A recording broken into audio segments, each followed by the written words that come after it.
I'm Logan Crawford, and right now on Spotlight, we're talking about a serious topic. We're talking about bullying. I think at one point in your life, you've been bullied, whether it was at school or possibly even at work. But for right now, I want you to think back to your days in school. When were you bullied? Was it the gym? Was it even in the classroom? Was it in the bathroom? I remember the bathroom was always a dangerous spot in school because it was largely unsupervised. Well, our next guest, her name is KJ, and she has written a wonderful book that will help your child if he or she is getting bullied at school, or just to raise awareness in general about the topic of bullying. It's called Blues. It is written by KJ. It's a story of a girl named Becky who lives in Newport News, Virginia, and she's getting pushed around at school, and she is particularly frightened of the bathroom. Let's say hello to KJ. KJ, thank you so much for joining us here today on Spotlight. Hey, good morning. How are you? Good morning. Oh, it's great. Beautiful morning here in the Northeast. I know you're in the Northeast as well. And I loved your book. I think it's so important for children. Let's start out by briefly telling the audience what Blues is all about. Well, Blues is about a girl. She's shy and she didn't have a lot of friends. And when she goes to the bathroom, she, people would bully her in the bathroom and she would be afraid to go. So one day she had a conversation with her aunt and it changed everything for her. Wonderful, wonderful. That's what's great about having an aunt or an uncle in your life. Sometimes you'll go to them with issues that you normally wouldn't go to your mother or father with, or even a sibling. What inspired you to write this book? Well, growing up, I had a lot of issues. So it was something that stuck in my head for a long time. And I said, I'm going to let the kids know that they have someone to go to help them. And they don't have to do this alone. Hmm. Now, I know you live in New York City now. Did you grow up in New York City as well? Yes. I can imagine going to a New York City school. They're quite large, they're quite intimidating. I can imagine just going into the bathroom was a frightening prospect at time. Tell us a little bit about your years in school.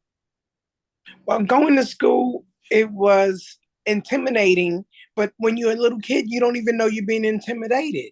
Right. And one day, a younger brother saw them doing things, and he said, "Stop, leave my sister alone."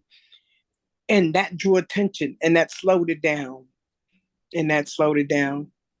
Wonderful. It's good to have a brother in school with you to help out against bullies for sure. Now, what part of New York City were you raised?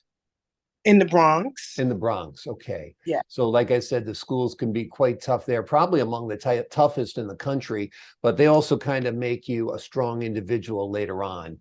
Some of the Yeah. lessons learned. If you can survive a Bronx public school, I think you can survive anything, right, KJ? Yes. Yeah, absolutely. Tell me what the writing process was like for you, why you decided to write a book. Well, I wrote a book after my mother passed away in 2018. I wanted to put the things I had in the back of my head on paper so the little kids can understand. So I started writing children books. I wrote two prior to Blues. So you wrote other blues stories as well, or two other stories prior to writing the story Blues? Two other stories. Oh, okay, great. So you've become an experienced writer at this point. Yes. Wonderful, wonderful. Now, you told me before we started the interview, you grew up in a large family, and that kind of helped you with your expertise with children. Tell me how many siblings you grew up with and what that was like and where you fell in the batting order. Well, I'm the third of at the top. So I have two older sisters, and all of my brothers and another sister is younger than me. And it's eight of us together. Gotcha. So that was that was a lot. If you want to learn how to deal with people, you live with them. That's the best way to learn. And you spend time with them. And it's really good. It's really good. Sometimes it's sad when you by yourself, but it's so like this time of year, it's Christmas. Yeah. And when everybody gets together and bring their families, it's so much fun. It's so much fun. I'm sure. 8 siblings, that must mean a lot of nieces and nephews and grandchildren and all that, right? Yes.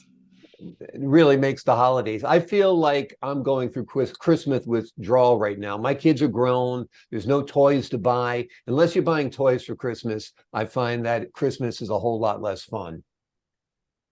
Wow.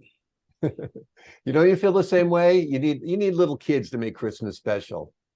Yes. And the Yeah, thing is, my nieces and nephews is someone constantly having babies. So each year is still a little baby. So that makes it wonderful. really special because That's as you get older, the children, they lose sight of what the real meaning is. And it's that's the time of year that we get together. It's so much fun. It's so much fun. I can't wait for next week. that's I just wonderful. cannot wait. That is absolutely wonderful. Tell me about the process of making your book. The illustrations are wonderful. How did you go about getting those illustrations done?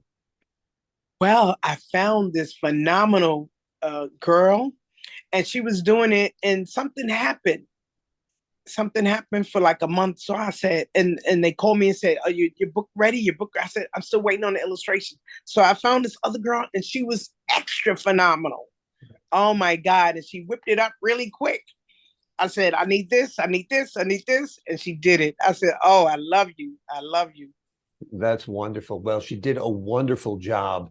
And tell me, what's been the reaction of your relatives when they've read this book? You've got a lot of nieces and nephews and great nieces and nephews at this point. Tell me what it's like when they read the book. What do they say to you? They really love it. They said, "I like this one better than the other two." So you get better with time. It's like fine wine. Absolutely. Absolutely. It's like any other skill. The more you do it, the better you get at it. Tell me about the other two books. What was the first book you wrote? The first book was based on a fire. It was two young girls. They were staying with their grandmother and they had a fire. And the little babies was helping grandma out of the house. And nobody was injured or anything. And the firemen came. They even called 911 and everything. Wow, that's quite a And, story. and my second book was based on coronavirus in Hmm. 2020. So I worked for the police department. So I worked through that and I saw so much going on. And I just was writing the different parts of New York City that I came in contact with during that virus. And I wrote what I saw. Yeah. Amazing. Amazing. What was lockdown like for you? I know it was tough on everybody. Did you have to go to work during the virus and all that? I mean, some people were in the comfort of their homes, although they rather be elsewhere. But the idea of going into a workplace with lots of people who could potentially get you ill was scary as well. Yes, it was. And I worked for the police department. So we had to be at work. Yeah. If you were really sick, they said, try to come to work. Right. Right. Amazing, amazing. Do you have any other stories that you're thinking about right now that are going to go onto paper soon? Well, I jotted down a couple of names. I'm still in the work process. Okay, awesome, awesome. Great. Well, I know you're looking forward to Christmas, so I'll wish you a very Merry Christmas. Who's hosting it this year? Who's going to have Christmas dinner? My sister-in-law, my sister-in-law is going to host it. Wonderful. Is that in the Bronx also? Yes. Great. So you don't have far to go. That's terrific. That's terrific. Well, the name of the book is Blues by KJ. It's a wonderful story that will help empower your child if he or she is going through an episode in their life where they're getting bullied at school. This is the story of a little girl. Her name is Becky. She lives in a beautiful place called Newport News, Virginia. That's where they build all those battleships and everything. But she's getting picked on at school. She's even afraid to go to the bathroom. Well, she's got some tricks up her sleeve, and we won't spoil the ending, but it is quite a book, and I think it is a wonderful book for your children to read, and I highly recommend it. KJ, thank you so much for joining us here today on Spotlight. Thank you for having me. Have My a pleasure. blessed holiday. Have a blessed holiday. You have a blessed holiday, and Merry Christmas, and a wonderful 2023. And to the folks at home, I'm Logan Crawford, thanking you for your time this time. Until next time on Spotlight.